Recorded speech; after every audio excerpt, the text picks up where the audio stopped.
May signat yan. May mga kita. Siyempre, kita yan eh. Joke lang yan. Sa mga may mga ka-office mates ng tatay. Ito mga natatawa na lang ako. Wait lang, pakiulit. Sino kamukha mo? Ha? Sino kamukha mo? Tatay ko. Hindi, totoo. Sino kamukha mo? Sabi ng mga tita mo. Tatay. Hindi, totoo. Huwag kang makulit, hindi mo kamukha tatay mo. Si John Lloyd. At saka sabi mo, marami pa nagsabi ibang tao. Iba-iba talaga. O sige, ibang tao. Kung titingnan mo, susuriin mo, hindi talaga. Wala talaga. Hindi ano din, hindi din daw talaga. Kasi daw niya si John Lloyd, hindi ko daw talaga. Okay mo, kaya kapit. Oh, wait lang. Sino ang nagsabi ulit, maliban sa mga tita mo, na kamukha mo si John Lloyd? Hindi ko masasabi kung sino.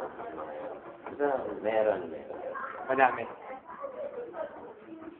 Hindi, naman. Kamukha mo si Kalat, John Lloyd. kalat lang kasi, kalat. Kamukha mo si John Lloyd. Hindi. Hindi nga sabihin mo. Sabi nila.